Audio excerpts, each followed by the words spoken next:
प्यारे बच्चों नमस्कार। एमसीक्यू ऑफ वेक्टर के इस लेक्चर में आप सभी का बहुत बहुत स्वागत है। ये वेक्टर का लेक्चर नंबर 4 है। जो ऑब्जेक्टिव टाइप के क्वेश्चन है उनको हम लेक्चर नंबर 4 पे बात कर रहे हैं। आज के लेक्चर में हम डिस्कस करने वाले हैं मोमेंट पर, आघूर्ण पे बात करने वाले हैं, वर्क डन पे बात करने वाले हैं, कार्य पर कि अगर वेक्टर्स दिए हों, डिस्प्लेसमेंट दिया हो तो हम वर्क को कैसे, वर्क डन को कैसे, डन वर्क को कैसे फाइंड करेंगे, मोमेंट को कैसे फाइंड करेंगे। दोनों में बेसिक डिफरेंस क्या है, एक में क्रॉस प्रोडक्ट होगा, एक में डॉट प्रोडक्ट होगा। दोनों का डिस्प्लेसमेंट के साथ एक का क्रॉस प्रोडक्ट और एक में आपका डॉट प्रोडक्ट होने वाला है। तो आइए शुरू करते हैं। वीडियो की पीडीएफ आपको डिस्क्रिप्शन बॉक्स में लिंक मिलेगा, आप वहां से उसको डाउनलोड कर लीजिएगा, जिससे आपका एक नोट्स बन जाएगा। तो बेसिक फंडामेंटल क्या होगा उसको समझते हैं इस क्वेश्चन में। देखिए पहला क्वेश्चन में क्या कह रहा है, सिंपल यहाँ पे कह रहा है a force represented by I plus two J plus के। ये फोर्स दिया हुआ है, आई प्लस टू जे प्लस के दिया हुआ है, आपका क्या है, फोर्स दिया हुआ है। passes through the points, दो पॉइंट्स से यहाँ से पास कर रहा है। And the moment of the force about 1 2 -1। इस मोमेंट, जो मोमेंट आपको फाइंड करना है, इस पॉइंट से जब यहाँ की डिस्टेंस होगी तो इसके अकॉर्डिंग आपको इस तरह से मोमेंट आपको फाइंड करना है कि वैल्यू क्या होगी। तो देखिए यहाँ कह रहा है कि आई जे के द्वारा निरूपित एक बल बिंदु 2 3 1 से होकर जाता है। देखिए 2 3 1 यहाँ पे है, ठीक, 2 3 1 से होकर जाता है। बल का बिंदु 1 2 1 -1 के परितः आघूर्ण, ये वाला जो बिंदु है इसके परितः आघूर्ण। तो हमको क्या करना है, सिंपल हमको ये डिस्प्लेसमेंट फाइंड करनी होगी, ए बी को फाइंड करना पड़ेगा। और ये याद रखिएगा, जो टार्क होता है, टार्क क्या होता है, आर क्रॉस एफ होता है, क्रॉस प्रोडक्ट यहाँ पे होगा। तो आर मीन्स ए बी। तो फर्स्ट आपको ए बी फाइंड करना है। It means position vector of B and position vector of B minus position vector of A, या फिर आप इनके पॉइंट्स का displacement. It means A B कैसे फाइंड होगा student, A B is equal to, इन पॉइंट का डिफरेंस भी कह सकते हो आप, जैसे इस तरह से कि x2 minus x1 into I plus y2 minus y1 into J and plus z2 minus z1 into के। ये एक बेसिक फंडामेंटल यहाँ पर इस क्वेश्चन का है। तो देखिए यहाँ पे क्या होगा स्टूडेंट, यहाँ से ये आपका x1 y1 x2, यहाँ पे ये x2 है, this is the x2 y2 z2, और ये आपका है, आपका this is the x1 y1 and z1। तो डिफरेंस करेंगे हम तो 2 - 1 आएगा into I plus 3 - 2 into J and plus z2, यहाँ पे क्या है आपका 1 1 और यहाँ पे -1 है तो 1 + 1 हो जाएगा इंटू के। इट मीन्स यहाँ पे मिल गया आई प्लस जे एंड प्लस के। क्या फाइंड आउट हो गया आपका, ए बी, ठीक है, दिस इज 2k, सॉरी, ये आपका ऑलरेडी फाइंड आउट हो गया। अब फोर्स ऑलरेडी आपको गिवन है, एफ ऑलरेडी गिवन है। कितना एफ गिवन है आपको, देख लिया, आई प्लस टू जे प्लस के, आई प्लस टू जे प्लस के, ये फोर्स गिवन है। चेक कर लेते हैं, फोर्स ऑलरेडी हमारे पास ये गिवन है। तो देखिए अब इसको क्या कर रहा है, इसका आप आघूर्ण फाइंड करो। टार्क जो है आर फाइंड करना है, टार्क जो फाइंड करना है, टार्क का मतलब होता है आघूर्ण, ठीक। तो आघूर्ण का मतलब हो गया, this is the R cross F, force F, या फिर आप यहाँ पे लिख सकते हो A B cross of. Order change नहीं करेंगे, ये हमेशा ध्यान रखेंगे, सीक्वेंस। अगर आप ऑर्डर सीक्वेंस चेंज कर दोगे ना तो यहाँ पे प्लस माइनस में डिफरेंसेस हो जाएंगे, वो जो कि आपके लिए प्रॉब्लम क्रिएट करेंगे। तो जिस फॉर्मेट में है उसी फॉर्मेट में करना है। क्रॉस प्रोडक्ट में ये बहुत ही इंपॉर्टेंट मेजर करता है, क्योंकि ये डायरेक्शन से रिलेटेड होता है, तो ये आपके लिए बहुत इंपॉर्टेंट होगा। तो आर, अब इसको हम कैसे लिखते हैं, सारणिक में लिखेंगे। सबसे पहले ऊपर आई जे फिर के, ठीक। आर की वैल्यूज पहले है, मतलब ये एफ ए बी जो है आपके पास, तो इसमें आई जे के गुणांक कितने हैं, 1 1 2 है। और एफ में जो आई जे के गुणांक क्या है, 1 2 1 है, तो 1 2 1। अब इसको एक्सपेंड कर लीजिए और जो भी आंसर आपका आ जाएगा वही क्वेश्चन आंसर होगा। आई, इनका आपस में मल्टीपल करेंगे, 1 -4 माइनस जे, ये टोटल हाइट हो जाएगा, तो यहाँ पे 1 फिर -2 और प्लस के, ये वाला पार्ट हाइट होगा ये, तो 2 - 1, दिस इज 2 - 1 इन, हो गया सिंपल। देखिए -3i, ठीक, और प्लस जे एंड प्लस के, ठीक। तो अब देखिए दैट इज ये आपका टार्क हो गया। तो अब देख लीजिए -3i प्लस जे के आंसर कहाँ पे है, -3i प्लस जे प्लस के, ये ऑप्शन आपका नंबर 3 पे है। तो ये बेसिक है, फार्मूलों को समझना है। किस पॉइंट से फोर्स पास कर रहा था, पहले 2 3 1 से, अब एक पॉइंट अनदर मिला जिससे 1 2 -1 से के परितः आपको आगुण फाइंड करना था। तो इस पॉइंट को समझना बहुत जरूरी है कि कौन सा पॉइंट कहां पर हमको मेजर करना है, प्लॉट करना है। ओके, आइए नेक्स्ट क्वेश्चन पे आते हैं। देखिए हमारे पास क्या कह रहा है कि work done in moving in object along the straight line 3 2 -1 2 2 -1 4 in force of field given by this. ये एफ दिया हुआ आपको, एक पॉइंट दिया है 3 2 -1 से 2 -1 4 तक। तो वर्क डन निकालना है आपको। Work done is the most important है। मूविंग वर्क निकालना है। वर्क का मतलब क्या है, हमको डिस्प्लेसमेंट निकालना है। इसका डॉट प्रोडक्ट होता है। प्रीवियस में हमने क्या दिया, क्रॉस प्रोडक्ट, यहाँ पे डॉट प्रोडक्ट है, एफ डॉट डी। ठीक है, F dot into displacement. Displacement का मतलब जो हुआ ए से बी तक की जो डिस्टेंस है आपका इन वेक्टर फॉर्म में, उसको राइट अप करना है। और डॉट प्रोडक्ट है तो इसकी कोई न्यूमेरिकल वैल्यूज फाइंड आउट होगी। सिंपल सा ये कंसेप्ट आपका है। तो इसमें क्या कुछ नहीं करना, आपको ए भी फाइंड करना है, उसके साथ डॉट प्रोडक्ट को इंप्लीमेंट कर देना है and we get the answer. This is the basic concept. तो ए बी देखिए कैसे होगा। ए बी अभी हमने ऊपर फाइंड आउट किया है, बस उसी कंसेप्ट को यूज करना है। सिंपल, यहाँ पर ए बी जो डिस्प्लेसमेंट है, इन दोनों पॉइंट्स का डिफरेंस मतलब x2 माइनस x1 और y2 माइनस y1, तो दैट इज 2 माइनस 3 इंटू आई।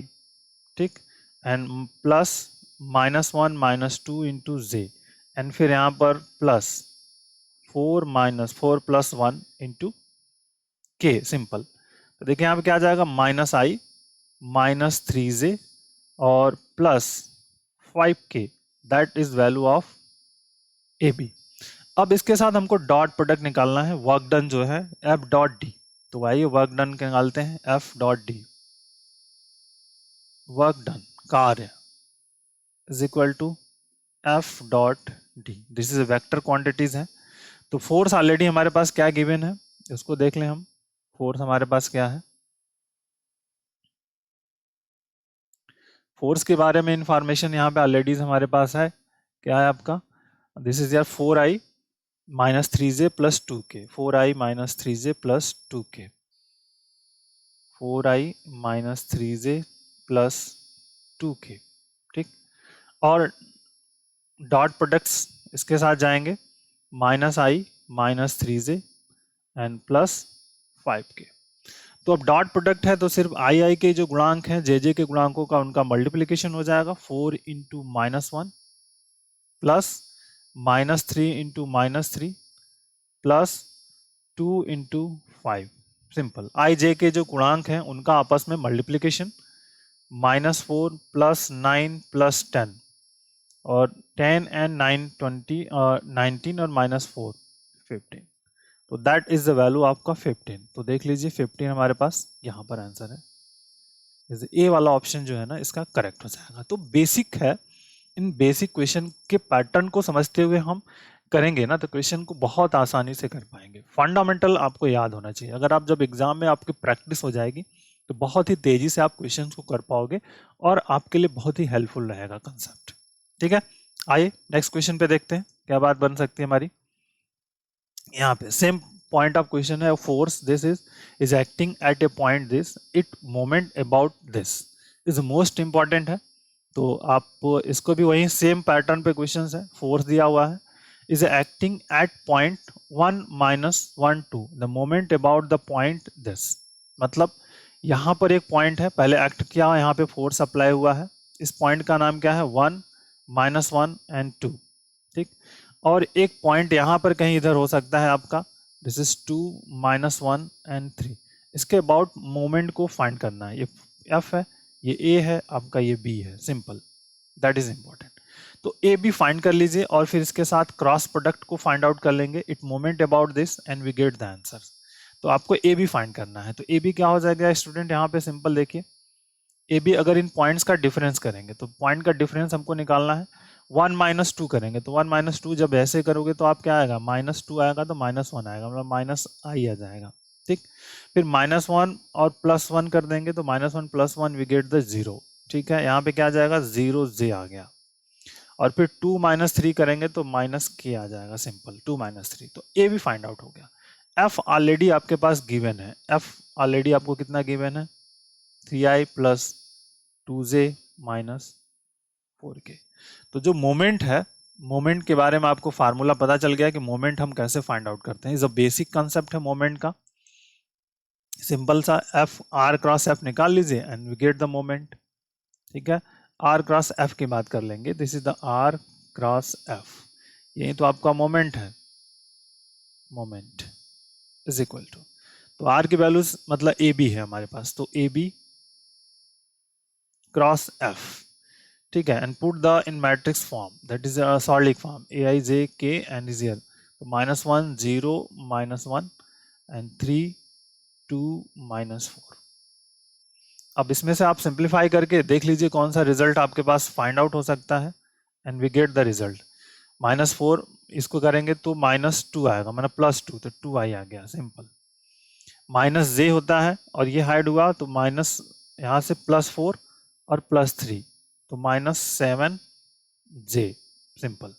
इसको सिंप्लीफाई करिएगा इस वाले पार्ट को, और फिर k के साथ जाएंगे तो -2 आ जाएगा और 0, तो मतलब -2k। अब जो ऑप्शन हो जाए 2i - 7j + 2k है, 2i - 7j - 2k, ये ऑप्शन आपका डी निकल जाएगा। तो बेसिक फंडामेंटल है क्रॉस प्रोडक्ट के साथ। आइए करें कि एंगल बिटवीन देम। अब ये दो वेक्टर्स दिए हैं, इनके बिटवीन एंगल निकालना है। तो एंगल मतलब आप जानते हो cos of theta is equal to क्या होता है, a डॉट बी, ठीक, और divided by magnitude of vectors और मैग्नीट्यूड ऑफ वेक्टर b, ये सिंपल फा प्रोडक्ट है। तो यहाँ क्या लिखेंगे 3i + j + 2k। ओके, इसके साथ में डॉट प्रोडक्ट किसका, 2i - 2j + 4k, simple formula, और इनका मैग्नीट्यूड मतलब स्क्वायर करके, तो इनका जो कोफिशिएंट है आई जे के उनके वर्क करना है, मतलब 3 का वर्क +1 का वर्क +2 का वर्क पहले वाले में आ जाएगा। दूसरे वाले में क्या आएगा, इस वाले का आएगा सेकंड वाले का 2 का वर्क प्लस -2 का वर्क एंड +4 का वर्क। सिंप्लीफाई करिए, अब डॉट प्रोडक्ट हो जाएगा तो 3 2 जा 6, ठीक, प्लस आई का कोफिशिएंट यहाँ पे जे का कोफिशिएंट 1 है, यहाँ पे -2 है, तो 1 × 2 करेंगे तो कितना आएगा, -2 आ जाएगा। 2 × 4 करेंगे तो कितना आ जाएगा, 8 आ जाएगा। क्यों, क्योंकि यहाँ पे +2 है और यहाँ पे क्या है, +8 4 है। तो आई आई जे जे के गुणांकों का आपस में गुणनफल करके हम क्या करते हैं, जोड़ देते हैं। That is clear. अब आइए नीचे क्या होगा बेटा, 3 का वर्ग 9 +1 +4 अंडर रूट्स, और दूसरे वाले में हमारे पास क्या आ जाएगा, 4 4 +4 +16। सिंप्लीफाई करिए, 8 से 14 -2 मतलब 12, 12 बटे यहाँ पे क्या आ जाएगा, 9 4 13 1 14, 14 आ गया, 16 4 20 से 24 अंडर रूट्स। अब इसमें आपको देख लेना है क्या कौन सा ऑप्शन आपका बन पाता है। अगर ऑप्शन कुछ कैंसिल हो रहा है तो ठीक है, otherwise that is the basic fundamental. ठीक है, तो अब इसको थोड़ा सा और मॉडिफाई करेंगे, इस एक ब्रैकेट के अंदर लिख करके फैक्टर करने का प्रयास करेंगे। 12 × अंडर रूट्स 14 × 24, 12 अंडर रूट्स, अब देखिए 2 × 7 इंटू 2 × 2 × 2 × 3 इंपॉर्टेंट। देखिए 12 × अब पेयर्स बनेगा 2 का और 2 का, मतलब यहाँ पे 4 आ जाएगा बाहर, ठीक, और अंडर में क्या जाएगा 21, तो this is 3/21 under root, that value is the cos of theta. So theta equal to cos inverse 3/√21, ये वैल्यूज हमको फाइंड आउट हो जाएगी।